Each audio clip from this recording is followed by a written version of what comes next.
ಇವತ್ತಿನ ದಿನಗಳಲ್ಲಿ ಮನುಷ್ಯನ ಸ್ಥಿತಿ ಹೇಗಾಗಿದೆ ಗೊತ್ತಾ? ಒಳ್ಳೆಯವರು ಯಾರು ಕೆಟ್ಟವರು ಯಾರು ಅಂತ ಹುಡ್ಕೋದೇ ದೊಡ್ಡ ಕಷ್ಟ ಆಗ್ಬಿಟ್ಟಿದೆ. ಯಾರಾದ್ರೂ ಒಳ್ಳೆ ವಿಚಾರ ಅಂತ ಹೇಳಿ ಕೊಡಕ್ಕೆ ಬಂದ್ರೆ ನಮ್ಗೆ ಕೇಳೋಕೆ ಪುರ್ಸತ್ತೇ ಇರಲ್ಲ. ಅದೇ ಯಾರಾದ್ರೂ ಹಾದಿ ತಪ್ಪಿಸುವ ನೆಗೆಟಿವ್ ವಿಚಾರ ಮಾತಾಡಿದ್ರೆ ಇಡೀ ಜಗತ್ತೇ ಕಿವಿ ಕೊಟ್ಟು ಕೇಳುತ್ತೆ. ನಮ್ಗೆ ಸಮಾಜ ಬದಲಾಗಬೇಕು, ದೇಶ ಬದಲಾಗಬೇಕು, ಆದ್ರೆ ನಾವು ಮಾತ್ರ ಬದಲಾಗಲ್ಲ. ಯಾಕೆ ಹೀಗೆ? ನಾವ್ಯಾಕೆ ಇಷ್ಟೊಂದು ಉದಾಸೀನಾಗಿದ್ವಿ? ಬನ್ನಿ ಇವತ್ತು ಅದ್ರ ಬಗ್ಗೆ ನೇರವಾಗಿ ಆಳವಾಗಿ ಮಾತಾಡೋಣ ಸ್ನೇಹಿತರೆ. ನಮ್ಮ ರಾಜಕೀಯ ವ್ಯವಸ್ಥೆ, ಚುನಾವಣೆ ಬಂದಾಗ ನಾಯಕರು ಬಂದು ನಿಂತ್ಕೊಳ್ತಾರೆ. ನಿಮ್ಗೆ ಅದು ಫ್ರೀ ಕೊಡ್ತೀವಿ, ಇದು ಫ್ರೀ ಕೊಡ್ತೀವಿ, ನಮ್ಗೆ ವೋಟ್ ಹಾಕಿ ಅಂತ ಹೇಳ್ತಾರೆ. ಹಾಗಂದ ತಕ್ಷಣ ನಾವೆಲ್ಲ ಫ್ಲಾಟ್ ಆಗ್ಬಿಡ್ತೀವಿ. ಆದ್ರೆ ಅದೇ ಜಾಗದಲ್ಲಿ ಯಾರಾದ್ರೂ ಬಂದು ಪ್ರಜೆಗಳೇ ನೀವು ಎಚ್ಚೆತ್ತುಕೊಳ್ಳಿ, ನಿಮ್ಗೆ ಯೋಚನೆ ಮಾಡೋ ಶಕ್ತಿ ಇದೆ, ನಿಮ್ಮ ಕೆಲಸ ಮಾಡೋ ಒಬ್ಬ ನಿಷ್ಠಾವಂತ ಕಾರ್ಮಿಕನನ್ನ ನೀವೇ ಸೇವಕನನ್ನಾಗಿ ಆರಿಸಿ, ಹೀಗಂತ ಪ್ರಜಾಕೀಯದಲ್ಲಿ ಸತ್ಯ ಹೇಳಿದ್ರೆ ನಾವೇನು ಮಾಡ್ತೀವಿ ಗೊತ್ತಾ? ಅಯ್ಯೋ ಇದೆಲ್ಲ ನಮ್ ದೇಶದಲ್ಲಿ ಆಗಲ್ಲ ಬಿಡಿ, ಇದೆಲ್ಲ ಬರೀ ಕೇಳಕ್ಕಷ್ಟೇ ಚಂದ ಅಂತ ನಿರ್ಲಕ್ಷ್ಯ ಮಾಡಿ ಬರೀ ಅನುಮಾನ ಪಡೋದೇ ಆಗೋಯ್ತು. ವಿಷಯ ನಮ್ಗೆ ಗೊತ್ತಿಲ್ಲ ಅಂತಲ್ಲ, ಎಲ್ಲರಿಗೂ ಅರ್ಥ ಆಗಿದೆ. ಆದ್ರೂ ನಾವು ಕಷ್ಟ ಪಡೋಕೆ ಇಷ್ಟ ಇಲ್ಲ.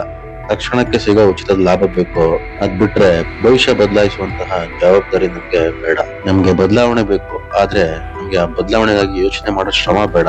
ಇದಲ್ವಾ ನಮ್ಮ ಸೋಂಬೇರಿತನ. ಇದಕ್ಕೊಂದು ಉದಾಹರಣೆ ರೀತಿ ಹೇಳೋದಾದ್ರೆ ನೋಡಿ, ಇವತ್ತಿನ ಪ್ರತಿಯೊಂದು ಮನೆಯ ಕತೆ ಇದು. ಪ್ರತಿಯೊಬ್ಬ ತಂದೆ ತಾಯಿಗೂ ಒಂದು ಆಸೆ ಇರುತ್ತೆ, ತನ್ನ ಪುಟ್ಟ ಮಗು ಮೊಬೈಲ್ ನೋಡ್ಬಾರ್ದು, ಟಿವಿ ನೋಡ್ಬಾರ್ದು, ಚೆನ್ನಾಗಿ ಓದ್ಬೇಕು, ಹೆಲ್ತಿಯ ಫುಡ್ ತಿನ್ಬೇಕು, ಹೆಲ್ತಿ ಆಗಿರ್ಬೇಕು ಅಂತ.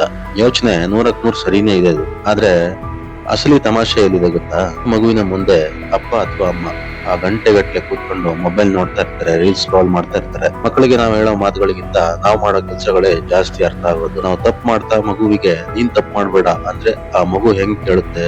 ನಾವೇ ಮೊಬೈಲ್ ಬಿಡೋಕೆ ರೆಡಿ ಇಲ್ಲ, ಆದ್ರೆ ಮಗು ಮಾತ್ರ ಸನ್ಯಾಸಿ ತರ ಸುಮ್ಮನೆ ಕೂತಿರ್ಬೇಕು ಅನ್ಕೋತೀವಿ. ಇದನ್ನೇ ಡಬಲ್ ಸ್ಟ್ಯಾಂಡರ್ಡ್ ಅನ್ನೋದು. ನಮ್ ತಪ್ಪುಗಳನ್ನ ಮುಚ್ಚಿಟ್ಕೊಳ್ಳಕ್ಕೆ ಮಕ್ಕಳ ಮೇಲೆ ನಿರ್ಬಂಧ ಇರ್ತೀವಿ.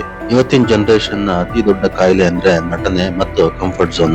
ನಮ್ಗೆ ಸೋಷಿಯಲ್ ಮೀಡಿಯಾದಲ್ಲಿ ಮೋಟಿವೇಶನ್ ಪೋಸ್ಟ್ ಗಳು ಬಂದ್ರೆ ಸುಮ್ನೆ ಲೈಕ್ ಒತ್ತಕ್ಕೆ ಇಷ್ಟ, ಆದ್ರೆ ಲೈಫ್ ನಲ್ಲಿ ಫಾಲೋ ಮಾಡಕ್ಕೆ ಒಂದು ಚೂರು ಇಷ್ಟ ಇಲ್ಲ.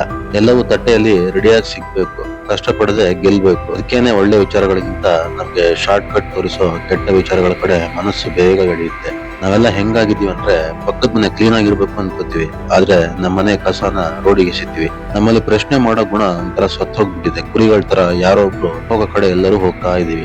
ಒಂದಂತೂ ನಿಜ, ವ್ಯವಸ್ಥೆ ಕೆಟ್ಟಿಲ್ಲ, ನಾವೇ ವ್ಯವಸ್ಥೆಯನ್ನ ಕೆಡಿಸ್ತಾ ಇದ್ದೀವಿ. ಬದಲಾವಣೆ ಅನ್ನೋದು ಬೇರೆಯವರಿಂದ ಬರಲ್ಲ, ಅದು ನಮ್ಮಿಂದಲೇ ಬರ್ಬೇಕು. ದೇಶ ಬದಲಾಗ್ಬೇಕು ಅಂದ್ರೆ ಮೊದ್ಲು ನಮ್ ವೋಟ್ ಮಾರಿಕೊಳ್ಳೋದನ್ನ ನಿಲ್ಸ್ಬೇಕು. ನಮ್ ಮಗು ಮೊಬೈಲ್ ಬಿಡ್ಬೇಕು ಅಂದ್ರೆ ಮೊದ್ಲು ನಾವು ಮೊಬೈಲ್ ಕೆಳಗಿಡ್ಬೇಕು. ಒಂದು ಕ್ಷಣ ಯೋಚನೆ ಮಾಡಿ ಸ್ನೇಹಿತರೆ. ಈ ಕ್ಷಣದಿಂದ ಒಂದು ಸಣ್ಣ ಬದಲಾವಣೆಗೆ ಕೈ ಹಾಕೋಣ. ನಾವು ಬದಲಾಗೋಣ, ಆಮೇಲೆ ಜಗತ್ತು ಬದಲಾಯಿಸಿ. ನಿಮ್ಗೇನ್ ಅನ್ಸುತ್ತೆ? ನಾವು ಬದಲಾವಕ್ಕೆ ಯಾಕೆ ಇಷ್ಟೊಂದು ಯೋಚನೆ ಮಾಡ್ತಾ ಇದ್ದೀವಿ? ಈ ವಿಚಾರನೂ ಸಹ ನನ್ ಮೇಲೆ ಹೇಳದಂತೆ ಒಂದು ಮೋಟಿವೇಶನ್ ತರ ಸುಮ್ನೆ ಕೇಳ್ತೀವಿ, ಆಮೇಲೆ ಆ ಮಾಡೋ ಕೆಲಸ ಮಾಮೂಲಿ ಇದೆ ನಮ್ದು. ಇದ್ರ ಬಗ್ಗೆ ನಿಮ್ಗೆ ಏನ್ ಅನ್ಸುತ್ತೆ ಅಂತ ಕಮೆಂಟ್ ಮಾಡಿ ತಿಳಿಸಿ. ವಿಡಿಯೋ ಇಷ್ಟ ಆದ್ರೆ ಲೈಕ್ ಮಾಡಿ. ಮುಂದಿನ ವಿಡಿಯೋದಲ್ಲಿ ಮತ್ತೆ ಸಿಗೋಣ ಸ್ನೇಹಿತರೆ. ಧನ್ಯವಾದಗಳು.